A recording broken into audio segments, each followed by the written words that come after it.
Sometimes we make money, sometimes we spend money. And in the last episode, we did nothing but spend money on a second trailer and 4 large beehives.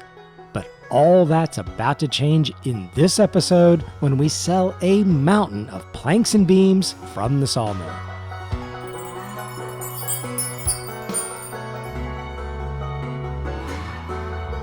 We're opening Taking Care of Our Goats, and it won't be too much longer before the entire herd is at full milk production. We're already seeing a high level of output and haven't quite reached that full potential. We're going to let the goats do their thing as we get ready for cultivating and planting our field after the last barley harvest. We are putting in grass as our rotational crop between the barley plantings. But we might have to put canola in this field instead of barley because that new full-sized oil mill we're going to try to purchase by the end of the year is going to chow through a tremendous amount of canola seed. And just from my rough calculations, we're going to need more canola to even get it through a full year. That's a lot of canola, which probably means buying another big field. This field, though, may have to do in the meantime, and this grass to bring it up to full fertilization is the next step in that goal.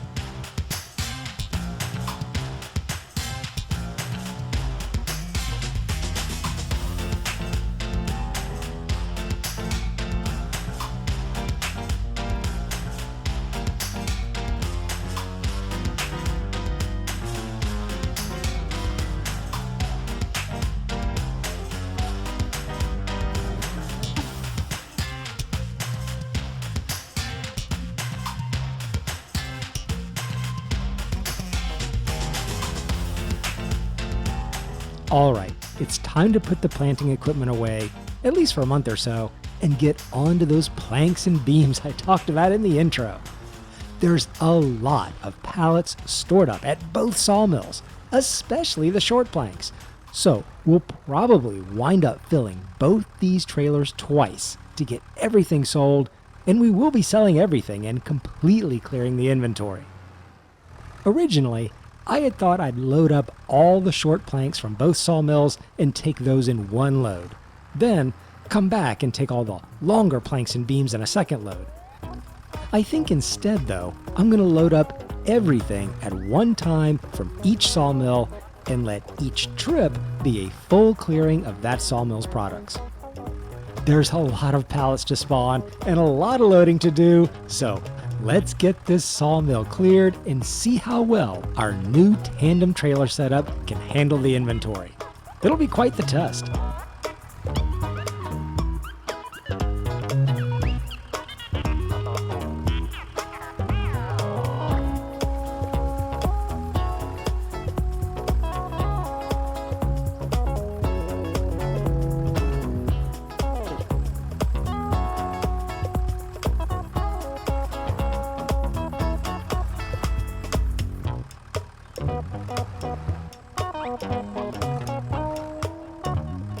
There's always a little tedium in pallet loading, but everything's on there.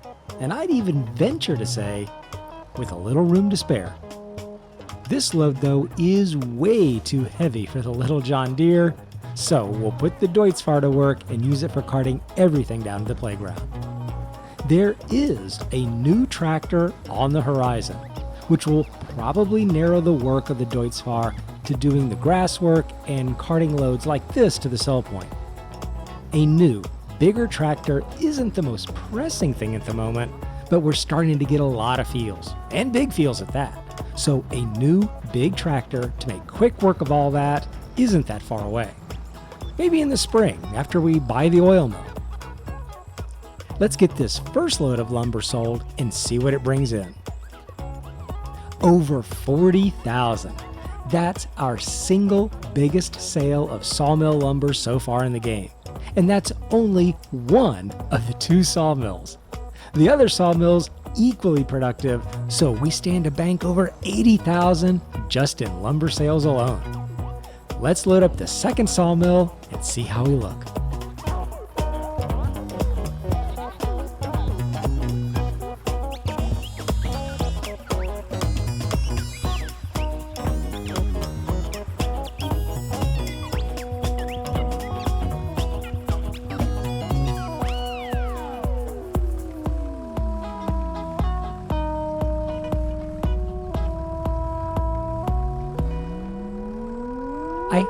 been a little bit concerned about the sawmill spawn point being a little too tight in front of the goat barn, but it hasn't really been an issue, even with moving out all these pallets. It is another reason, though, why having a small tractor like this John Deere is ideal for doing small jobs around the farm. You can be assured we're never selling the 3650, even with over 100 hours. This load looks to be pretty similar to the first one. Let's see what it brings in.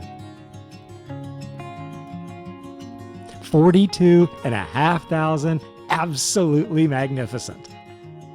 I was rolling by the goat barn here and seeing all those pallets of milk. Let me just double check the price and see if we need to start thinking about selling. No, the best price is in September, so we'll just keep letting that goat milk build up and have another big, nice sale in 3 months, just like we did with the lumber. It may not be 80,000, but it'll be pretty good. Let's push into July, where it's going to be a very busy month of field work. So, in preparation, we'll take the Deutz-Fahr over to the workshop and get it repaired and fueled. The hours on this tractor are racking up as well, so it's another reason to start thinking about that big new tractor that can take care of a good bit of the field work. I'll also say that buying a new tractor is one of the big feel-good moments in the game. You spend a lot of time in your tractor, so anytime you buy a new one, it's a big deal. Alright, I see we had a very handy piece of equipment come on sale. I know we just bought the double trailer, but when our new oil mill starts producing pallets of oil, it's going to produce a lot of oil. Probably 50 to 60 pallets a year of oil. So, I'm really considering buying this flatbed trailer to use as a dedicated trailer just for the oil mill. I'll think about it a little bit, but that's what I'm considering.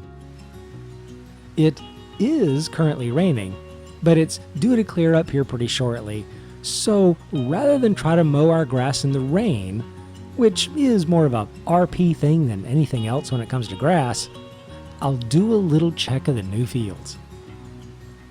The canola is ready to harvest and looking beautiful, and so are the oats. The oats are ready to harvest. So in addition to the grass work on the fields, we got a lot to do on these fields to harvest them and probably do some preparatory work to get them replanted. Let's go down to the lower field where we put our spawn point for the honey and see what it's done. We have almost 100 liters of honey in what's been just under 1 day of production. We'll just let the honey keep drizzling into the jars and check on it every now and then to see how it's going. The rain has stopped, so it's time to get mowing. And I think I'll do what I've done the last couple times and just do one combined compressed session of mowing and baling.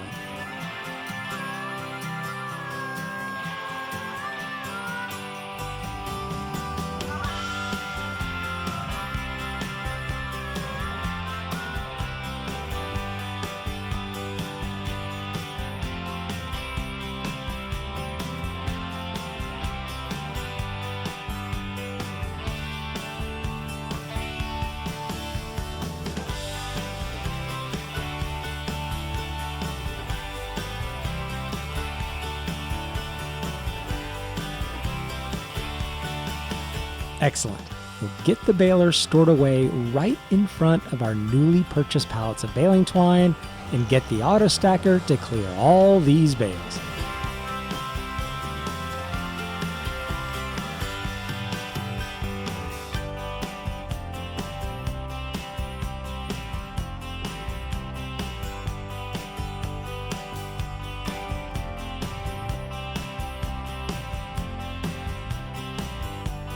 Now, what I've been doing at this point is to sell the silage that's usually done fermenting by the time I get the grass mowed and baled. But the grass price isn't that great right now, at any of the sell points. And I really don't like to sell the silage for anything under $120 a liter. We have about 300 liters here, So something small like even a $6 or $7 difference can mean a couple $1,000s in the account. So we'll just wait a little bit and probably try to make a second roll of silage next to the one that's already done, and just have a double silage log sitting alongside the field. In the meantime though, I thought more about the flatbed trailer, and I decided to buy it before it disappears from the sale list. It's a good deal. I think it's going to come in really handy. And as we keep getting more palleted goods, including the oat flour that's been cranked out by our new small grain mill, I think having more flatbed capacity is just a smart move. And it only set us back about $12,000. We'll pick that up at the store the next time we're over there and continue on with the business at hand, the wrapping of our new bales. We'll drop off the pallet fork and get attached to the bale spike, and also move the combine out of the way. It'll find a new home up at the canola fields, but there's trees to clear and stumps to grind and that, so we're a few steps away from a nice new shed for the combine. Now for this wrapper. I've got a couple options, but we'll start the second log right about where the other is, and hopefully, with a little luck, it'll run out the silage nice and straight alongside the other one. The trusty John Deere is ready to go, so let's do some wrapping.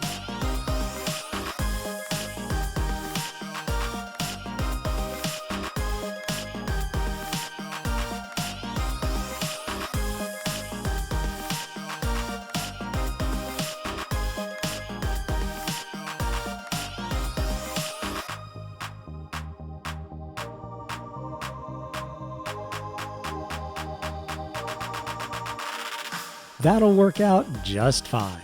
And if you think about it, that's over $70,000 in cash sitting at the side of the field just waiting to be sold. And we'll sell the fermented roll and probably use the money to go buy a new piece of equipment. In the next episode. I appreciate everyone who watches and comments on the series, and I'll see you in the next one.